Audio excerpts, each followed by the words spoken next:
In today's video, we're going to be talking about another really good time burn operator. We're going to be talking about Goyo. Now, Goyo is an operator who has 4 Vulcan traps as well as 2 proximities or 2 impacts.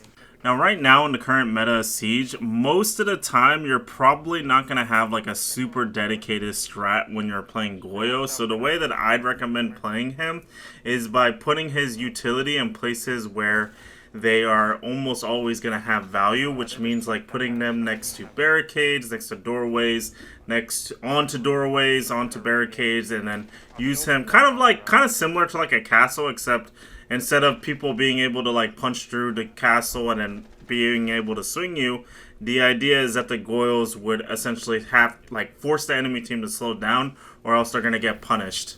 Now, don't get me wrong though, guys. If you do have like a very specific strat in mind, like for example, like Bank, for example, on the basement bomb site, if you're planning to stack all of your Goyles onto like the default plant, you could totally do that, and I think that's also a very valid idea. However, in this specific round on Nighthaven, we're going to be on the kitchen bomb site. I'm going to be showcasing 4 Goyles here. We're going to have 1 on vending window, 1 on storage doorway, 1 on the cargo double door, and then our last one's going to be on the kitchen lobby double door. I'm going to go ahead and pause really quickly here, and the reason why is because you guys have been getting mad at me a lot recently for progressing on to my clips without fully explaining what's going on. So I'm going to go ahead and take a second here to give you guys quick little background knowledge that you guys should have in this position so far during this round. So far during this round, we've lost one of my teammates over by cargo double door, right, which has one of my Goyles on it. It got popped early on in the round, and one of my teammates tried to respond to that by wide swinging it,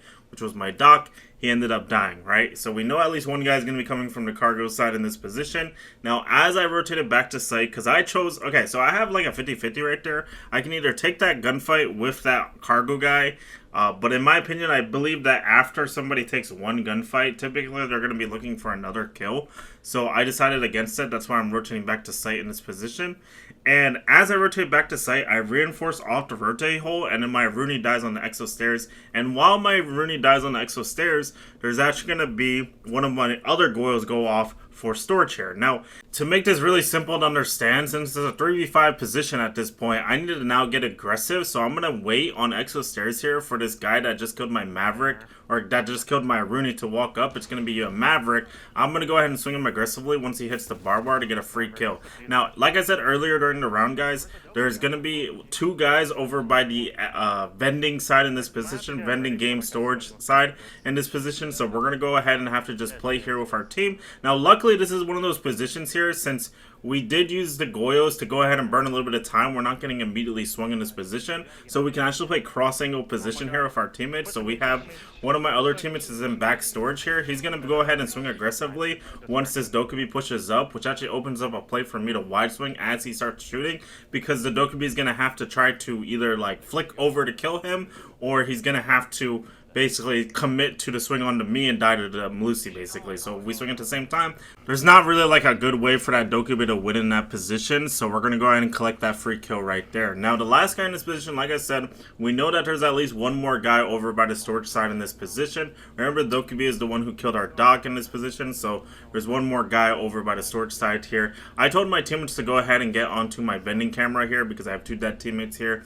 They need to be on my vending camera, so that way we know when we need to swing.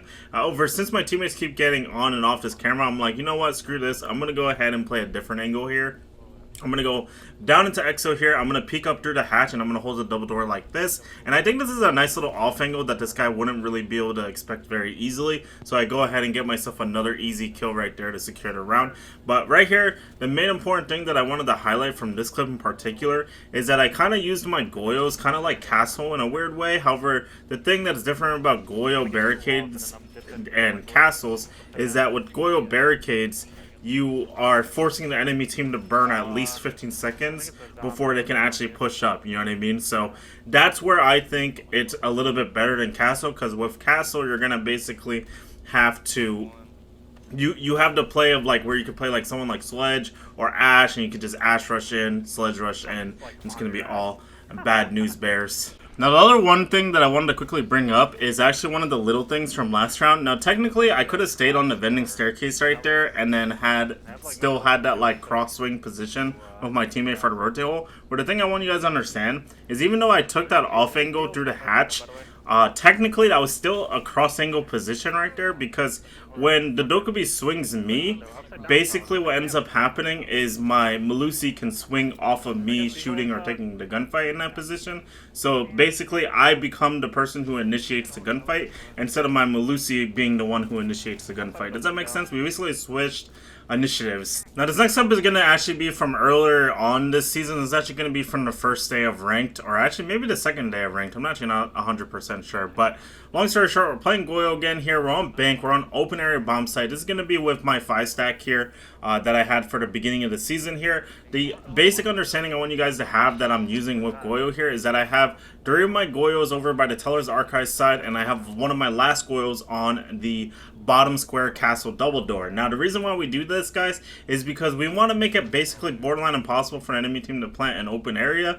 And the way that we do this is by basically extending our map control so that the enemy team has to go through more of the map before they can make any type of execute. Now the enemy team in this position, for context, is going to be trying to go for like a bottom square push execute where they plant inside a kitchen with Grim and Thermite, basically is the idea. Now right here, they're going to actually go ahead and open up the bottom square castle barricade here, which tells us that the push is going to be a bottom square execute. So what I'm going to do here is I'm going to go ahead and get aggressive for a little bit of the vert that they made for stock here, because I was getting audio that there was a buck on top of it right there. So I go ahead and kill the buck right there. Then we're going to go ahead and swing aggressively for kitchen here. Luckily I'm going to catch Grim setting up for the execute with his launcher out and get a free kill onto him. And then Thermite's going to actually plant behind some of the Zabi berries inside of kitchen here. Luckily we have Clash on the board to go ahead and prevent him from exiting out the breach very quickly right there. So I'm going to go ahead and get myself another free kill right there. There's going to be one guy top square for the post plant. However, my castle is going to actually end up flanking that guy. And then the last guy in this position, I believe, is actually on the blue stairs here. However, what ends up happening is my Clash is going to go ahead and place her shield down and hit a defuse right here, which is going to end up sticking the plant and securing the round right there. Now, it might not have been super obvious there. However, one of the things that I want you guys to understand is that when you're doing that execute, typically you want to take advantage of a gap through archives, okay? And basically, the reason why I'm bringing this up is that I had my Goyos placed on the archives doorway and the window in that position. So what ended up happening is when the enemy team tried to go for like an execute through archives, they got hit by the Goyos, which essentially time burned them in that position, which is the main thing that I wanted to talk about for that round in particular, is because since they got time burned right there, the Ram had to switch to a post like a post plant cover position from top square in that position at the top of the stairs, instead of a post plant cover position or lurk through archives, basically. Does that make sense? So long story short, since he's not able to take advantage of any type of gap for archives, he has to just sit top square, which actually opens up a play for our Clash to just go ahead and stick to the fuse with her shield down. And you know what I mean? Worst case scenario, I can swing through archives as the Goyle fire clears, and then I kill top square, that type of thing, and then we're in all good shape, you know what I mean? So right there, that's the main thing that I wanted to highlight from that, and that's the one thing I want you guys to be aware of. That's going to be like one of those little things that I feel like I'll get skipped over a lot of the time when you're in like the heat of the moment during the round. So I wanted to quickly explain that to you guys. And next up, we're going to be over on Villa here. Now, I'm going to quickly go through this here. I have a Goyo on my trophy doorway. I have one on my statue doorway. I have one on default plant. And I have one on study doorway. Now, typically, when I'm solo queue or I'm trio queuing or I'm whatever, I think I'm trio queue inside of this particular game. And I believe we're playing against a 5-stack here. So the way that I'm playing this is that I'm essentially going to be playing for the red stairs, or basically for the backside in this position. And basically the idea is that I don't want to overstay my welcome here. However, I'm trying to look for potential free kills on anybody trying to walk up for red stairs, because one of the things that happens quite frequently on this map, whether you play a 5-stack, whether you play solo queuers, whatever you're playing against, a lot of people like to try to run up the red stairs very early on in the round, which means that if you can't get flanked from behind you from like statue or trophy in this position, that means you could safely just watch red stairs, and if anybody walks up, you pretty much have a free kill, because 9 times out of 10 they're not going to really be looking for you when they're walking up the staircase going for like a rush, and obviously they're probably not going to have any drones here either, so it's usually just a free kill and completely in your advantage. Now we're going to go ahead and unpause here. Like I said, there's going to be an Ashe that's going to go ahead and try to walk up here. We're going to go ahead and collect ourselves a free kill onto her. And then as we get this kill for Ashe on this unsuspecting Ashe, we're actually going to get audio of another guy that's going to be on red as well in this position. However, since we have barbed wire here, I don't necessarily have to play aggressive for this next gunfight. However, during this round in particular, I was playing actually semi-aggressive for red scares for this gunfight, and the reason why is because since I am playing Goyo, it's very unlikely for me to actually lose this gunfight. Right here I do end up whiffing though, so I decided it would be in my best interest to just go ahead and just rotate away in this position, because the Jackal is also going to go ahead and just rotate away here as well, since he doesn't want to take the Goyo Vector gunfight. And that's one of the other things that I should probably mention with Goyo, is that since he has the Vector with ACOG, this gun is like pretty much like the F2 on defense, so I highly recommend taking gunfights when you do play this operator. And then right here, we're going to go ahead and swing top main. We're going to kill that Goyo that was on our red stairs, because he ended up rotating the main, which is what I expected him to do when he did rotate away from red. And as we get that kill, we're going to get audio for Twitch on the balcony here. We're going to wide swing the couches here, because like I said, when you are playing this operator, you want to try to take those gunfights aggressively. A lot of people are not going to expect your aggression, so as long as you can hit that headshot, you're probably going to get a free kill onto them. So we go ahead and swing aggressively for the Twitch there. For some reason, she still thinks I'm in the corner in that position, so we get a free kill onto her. Now we're in a nice 4v2 position. There's going to be another guy over by statue here. This guy's completely lost. I don't really know what he's looking at here, but he hit one of my Vulcan devices for the statue doorway here. That's why I knew he was coming from this side of the map. Since we're already 4 kills deep into this round, we're going to go ahead and start being super aggressive here to try to get the ace here to finish off the rest of this clip. And now, in my head, what I'm thinking here is that if he's not walking up for red, like the barbed wire, and the Goyos aren't going off for like trophy or anything like that, in my opinion, that means the last guy is probably going to come from main here. Unfortunately, I'm not going to be able to hit the nice little head tap onto him while he walks up the staircase here. So we're going to go ahead and just run back to site, get a dock stem. This guy's going to end up just walking up. He's going to take another gunfight with us, but we have the pocket vector in our pocket here, so we're going to go ahead and use, or I guess the pocket F2, not the pocket vector, but the pocket F2. We're going to go ahead and swing aggressively to get a kill onto him and secure the round right there and secure the ace. And right there, the time burn aspect of that push was the fact that I put them for the statue trophy doorway, so that way I can play for the rush for red stairs. And if nobody rushed for red stairs, the other idea that we have is that if nobody rushes for backside whatsoever, or like does any type of push for backside, we could also just rotate.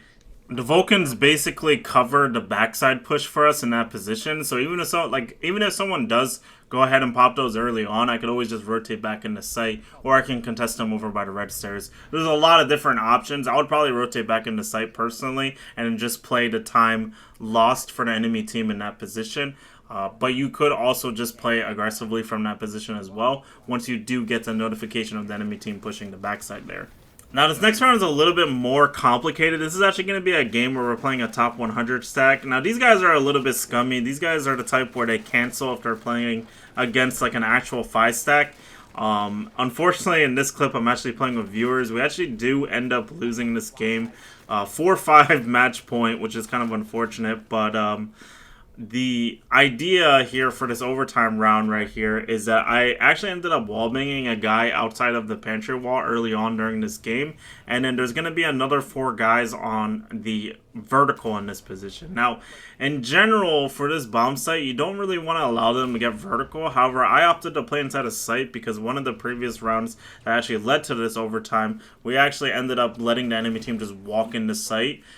With our teammates not able to hold the position very well, so I decided it would be in my best interest to stay in sight and basically make it difficult for the enemy team to actually push sight. Unfortunately, since I did that, what ended up happening is the enemy team decided to go for a full vertical take, and they just killed my roamers instead for this round instead. So this is how this round is different from the previous rounds during this game. So right here, we're going to be put into 1v3 position. We're going to luckily injure a ram inside of pantry here. T ends up jumping into the window here, which actually opens up a play for me here, because one thing for context I want you guys to know is that if there's one guy on vertical in this position, the other guy in this position is actually going to be over on the fountain doorway. Now right here, my plan was to rotate into the pantry so that way I could play the diffuser.